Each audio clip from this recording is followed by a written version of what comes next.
প্রচুর অভিজ্ঞতা জীবনে। দায়িত্ব পালন করবেন না, আবার পরিবর্তন করলে গাল ফিরিয়ে কয় যেহেতু দায়িত্ব তো বসাইছে সেই করুক, কিন্তু আমাকে কাজ দেয় কেন?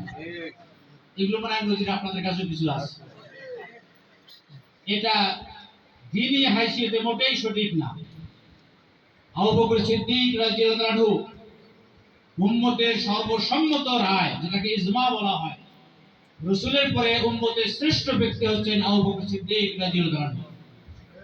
তিনি খলিফা নির্বাচিত হওয়ার পর প্রথম যে ভাষণ দিয়েছিলেন, তার ভাষণে ছিল, বন্ধুগণ, নিঃসন্দেহে আমি তোমাদের মধ্যে শ্রেষ্ঠ ব্যক্তি নই, আর আমরা নিজেরা নিজেদেরকে শ্রেষ্ঠ মনে করি। কথা বোঝা গেছে কি? এই জন্যই বলছি, যারা ময়দানে দায়িত্ব পালন করবেন এমন ব্যক্তিকে দায়িত্ব দেবেন। আমিরে জামাত পরিষ্কার বলে দিয়েছে, এটা বর্তমান আমিরে জামাত নন, শহীদ আমিরে জামাত মাওলানা মতিউর নিজামী রাহমাহুল্লাহ। তিনি বলেছেন, কর্ম সম্পাদন করার যোগ্যতা যিনি রাখেন তাদেরকে এই কর্ম পরিষদে আনতে হবে, চেহারা দেখে নয়। এখনো বেঁচে আছেন আবু নাসের মোহাম্মদ আব্দুল জাহের, নাম শুনেছেন কিনা? ইসলামী ব্যাংকের দীর্ঘদিন চেয়ারম্যান ছিলেন, জামাতের নির্বাহী পরিষদের সদস্য ছিলেন, দীর্ঘদিনের কর্ম পরিষদের সদস্য ছিলেন, ছাত্র শিবিরের কেন্দ্রীয় সভাপতি ছিলেন। বার্ধক্যজনিত কারণে ওনাকে আর কর্ম পরিষদেও রাখা হয়নি, নির্বাহিত করেন। কিন্তু উনি ওনার যোগ্যতা অনুযায়ী যা বুঝেন, পত্রিকায় যা দেখেন, রাজনৈতিক ডামাডোল যেটা কানে দেয়, সাথে সাথে আমিরে জামাতকে বলেন আমিরে জামাতকে এটা করা দরকার। এই জন্য কর্ম পরিষদে থাকলে পরামর্শ দেওয়া যাবে, বাইরে থাকলে দেওয়া যাবে না, এটা সঠিক।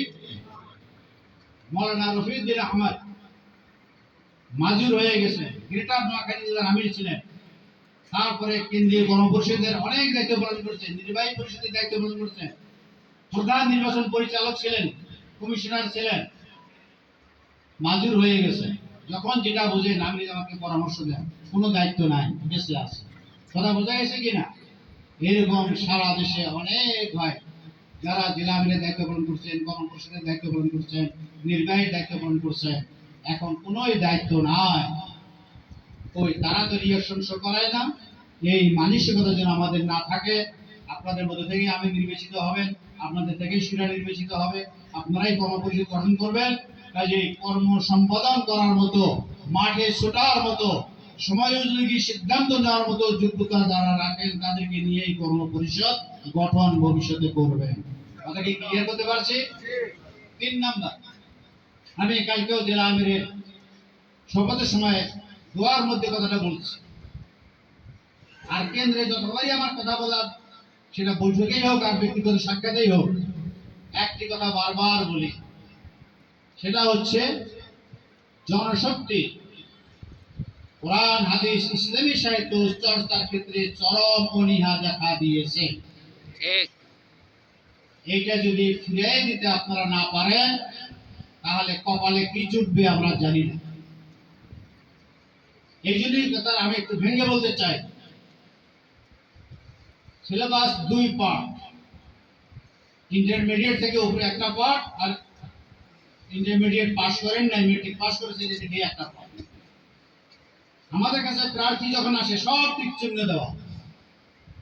আবার যখন বলি এই বইটা কে লিখছেন, লেখকের নামও বলতে পারেন। ওকালতি দৃষ্টিকোণ থেকে বলতে হবে ওই লোকে বই পড়েই না। এখন তো বলতে পারি না আপনি মিথ্যা টিক চিহ্ন দিয়েছেন, বলতেও তো লই যাবে। আর সেই বা কি মনে করুন, কারণ আপনি যদি একটা বই 1 মাসে পড়েন আর বইয়ের উপরেই লেখকের নাম থাকে, আর আমাদের যে কটা সিলেবাসের বই হাতে গোনা 4-5 জন লেখক, ঠিক কিনা বলেন তো? কমন নাম, এই নামটাও বলতে পারে না, তাহলে সে কি আসলে বই পড়েছে? এক প্রার্থী পাইলাম, খেলাফত ও রাজতন্ত্র বই পড়েছেন, বলে হ্যাঁ পড়েছি, টিক চিহ্ন দেওয়া।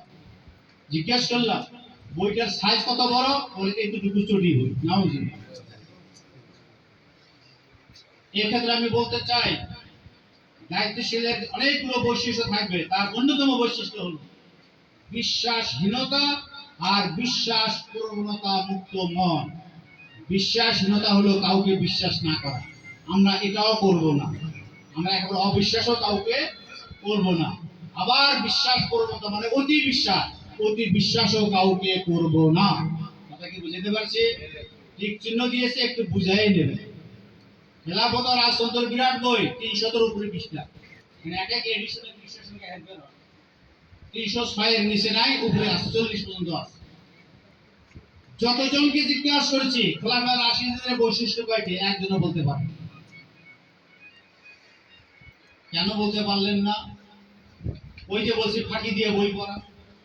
আমি যদি জ্ঞান চর্চায় উৎসাহিত হই, তাহলে আমার উপরে এটা ওয়াজিব হয়ে যাবে। আমরা খেলাফত প্রতিষ্ঠা করতে চাই, ওই খোলাফায়ে রাশিদুনের বৈশিষ্ট্য কি, এইটাই জানি না, আমরা কোন খেলাফত প্রতিষ্ঠা করবো বলেন তো?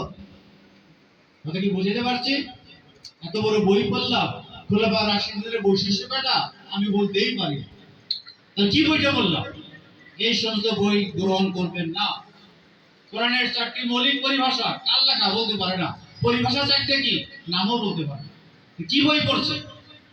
উপজেলা দায়িত্বশীলরা মানে কষ্ট নিয়েন না, একটা রোপণ বৃদ্ধি করতে পারলে আপনারা মনে করেন আসমানের চাঁদ হাতে পাই না, কিন্তু ভিতরে ঢুকে দেখেন না যে তার অবস্থাটা কি।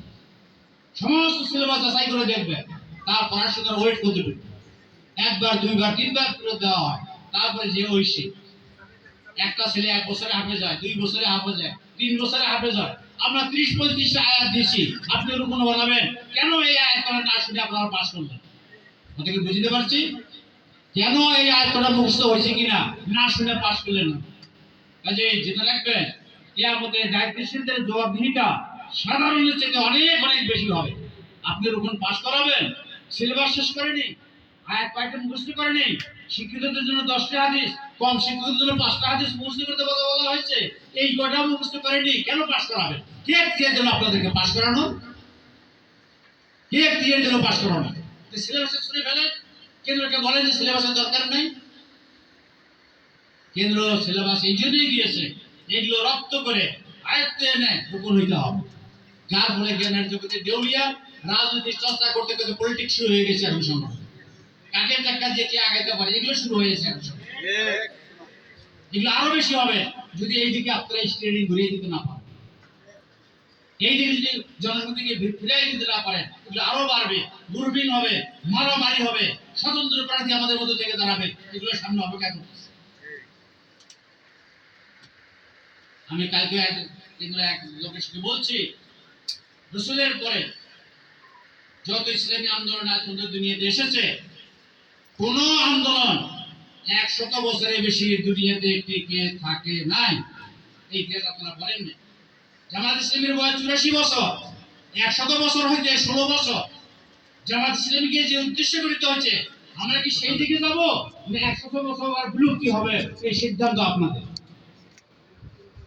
সচেতন হলে জামাত টিকে থাকবে, আর যেভাবে আগাচ্ছেন এইভাবে আগাইলে আর এই 16 বছরের মাথায় দেখবেন কি পরিণতি আমাদের, কি পরিণতি আমাদের। রাজনীতি চর্চা কমায় দেয়, রাজনীতির দায়িত্ব কেন্দ্রে সেল করে দেওয়া, তাদের সাথে অনেককে জড়িয়ে দেওয়া হয়েছে, তারা গবেষণা করবে, আমরা শুধু আনুগত্য করবো, সামনে কাজ করে যাব, এই চেতনা ফিরিয়ে নিয়ে আসে। সিলেবাস ভালো করে না পড়ে মেহরবানি করে কাউকে রুকুন পাস করাবেন। দ্বিতীয় যেটা বলতে চাই, ত্রুটিগুলো কি? গণপরিষদের সদস্যরা কি জেলা কি উপজেলা হক আদায় করে দায়িত্ব পালন করেন না। একটা প্রার্থী ফরম আমার হাতে এসেছে, উপজেলা আমির বা জেলা আমির গণপরিষদে পেশ করছেন পাস করার জন্য। এখন ব্রিফিং দেওয়া হচ্ছে, আমরা 3 জনে কন্ট্যাক্ট করছি, ভালো হয়েছে, আপনারা যদি অনুমতি দেন তাহলে আমরা পাস করে কেন্দ্রে দিতে পারি। হ্যাঁ দেন, পাস করে। নাউজুবিল্লাহ, এই কথা বলাও হারাম, অনুমোদন দেওয়াও হারাম। পরিষ্কার বলতে চাই আমি, মেহরবানি করে কথা বলবেন না। সেখানে টোটো পেশ করাইতে হবে, আবেদনপত্রের প্রথম পৃষ্ঠাটা পুরোটা পাঠ করে শোনাইতে হবে, তথ্য অংশটুকু পুরোটা পাঠ করে শোনাইতে হবে। উত্তরপত্রের মধ্যে 16টি প্রশ্ন আছে, এর মধ্যে মৌলিক প্রশ্ন, একামতে দ্বীন এবং জামাত ইসলামী সম্পর্কে ধারণা, আপনার চিন্তার কাজের কি পরিবর্তন, ত্যাগ কোরবানি সম্পর্কে প্রশ্ন আছে। মৌলিক প্রশ্নগুলো বলেন, পাঠ করেন, আমরা শুনি উত্তর যথাযথ হয়েছে কিনা। তারপরে যদি ইতমিনান হন তাহলে কর্মপরিষদ পাস করাই দেবেন, নাহলে আপনারা পাস করাই দেবেন না। এটা হলো কর্মপরিষদের দায়িত্ব। এই দায়িত্ব কর্মপরিষদ পালন করে না। অনেক সময় কর্মপরিষদের মানসিকতা যেমন হচ্ছে, বৈঠকে বসে যদি আপনি বলে আমরা 1 ঘন্টায় কর্মপরিষদটা আজকে শেষ করব। আর কর্মপরিষদ সদস্যরা বলে আলহামদুলিল্লাহ। এই আলহামদুলিল্লাহ সবখানে বলবেন না।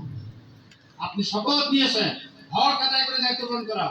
যে এজেন্ডা আছে হক আদায় করে যে এজেন্ডা পর্যালোচনা করতে হবে, সিদ্ধান্ত নিতে হবে। 1 ঘন্টা লাগলো না 2 ঘন্টা লাগলো এটা দেখার বিষয় নয়। প্রয়োজনীয় বৈঠক তুলতে হবে, আরেকদিন বসতে হবে, তা হক আদায় করে কর্মপরিষদ করতে হবে। কথা কি বুঝতে পারছি? কর্মপরিষদের তাড়াহুড়া নাই, কর্মপরিষদের কোনো তাড়াহুড়া নাই, হক আদায় করতে হবে। এই জন্য আপনার কর্মপরিষদের সদস্যরা কেয়ারটেকার, আপনারা বাছাই করবেন যাকে রোপণ করা হয়। কর্মপরিষদের সামষ্টিক বাছাই হবে, জেলাতে বাছাই হবে, তারপরে আমাদের কাছে আসবে। এতগুলো ঘাট ডিঙ্গি আমার কাছে এসে ঘুরি ঘুরি ত্রুটি ধরা পড়ে, কেউ ডিপলি এগুলো দেখেন না, আমাদের কাছে এসে ধরা পড়ে। তাহলে আপনারা কি দেখলেন তাহলে? জি, আপনারা চুল চেরা এগুলো বিশ্লেষণ করে, চুল চেরা বিশ্লেষণ করে আপনারা রোপণ প্ল্যানটি পাস করবেন। আয়াত মুখস্থ করলে কিনা, হাদিস মুখস্থ করলে কিনা, বইগুলো ভালো করে পড়লো কিনা, তার আমলে জিন্দেগি। শহীদ আমির জামাত বলছেন এদেশের ইসলামী আন্দোলনের সীমা সালার যিনি সাবেক আমির জামাত অধ্যাপক গোলাম আজম রাহমাহুল্লাহ, পল্টনে একটা একদিনের রোপণ সম্মেলন হয়েছিল, জায়গা আটেন হইহুল্লোড়ের মধ্যে উনি একটা ভাষণ দিয়েছিলেন, বোঝাই যায় নাই, আমরা পিছনে থেকেও ভালো বুঝতে পারিনি। ভাষণের শিরোনাম ছিল রুকিয়াতের আসল চেতনা। সিলেবাসে যত বই আছে সব থেকে ছোট বই। এই বইটার পাঠচক্র না করা পর্যন্ত কাউকে রোপণের মঞ্জুর করাবেন না। এত সুন্দর সুন্দর উদাহরণ দিয়ে সেখানে উনি কথা বলেছেন। এগুলো আমলে জিন্দিগিতে আছে কিনা আগে নিজের দিকে তাকাবেন, তারপরে যাকে প্রার্থী পাশ করাছেন তার দিকে তাকাবেন। দ্বিতীয় ঘটনা হয়ে গেছে না? এখন রং করে দেন, মন করা আছে? আচ্ছা, কাজে আমি বোনদেরকেও বলবো আবার কিছু জিনিস, সেটা হচ্ছে আওয়ামী লীগ বিএনপি তাদের এমপি মন্ত্রী যারা হয় শপথ নেয়। শপথ অনুষ্ঠানটা যদি আপনারা শুনে থাকেন, কত সুন্দর ভালো ভালো কথা, ঠিক কিনা বলেন তো? মুখ দিয়া শপথ নিচ্ছে ওই ভালো কাজগুলো করব, আর যেদিনই ডিক্লারেশন হয়েছে যে সে মন্ত্রী হয়েছে কিংবা এমপি হয়েছে, ওই দিন থেকে এই পরিকল্পনা শুরু করছে কিভাবে মেরে কেটে খাবে। কথা বুঝলেন কিনা? শপথের জায়গায় শপথ নিচ্ছে, অকাম করার জায়গায় অকাম করতেছে। এই প্রবণতা আমাদের মধ্যে স্লো পয়জনের মতো ঢুকতেছে। মনে করে যে এটা তো শপথ নেওয়া লাগে তাই শপথ নিয়েছে, আমি আমার মতোই চলব। প্রতিটি শপথের শুরুতে আল্লাহ এবং আল্লাহ রাসূলের আনুগত্যকে সব কিছুর উপর অগ্রাধিকার দেব, সর্বাধিক গুরুত্বপূর্ণ মনে করব। আছে কিনা বলেন তো? নিজের দিকে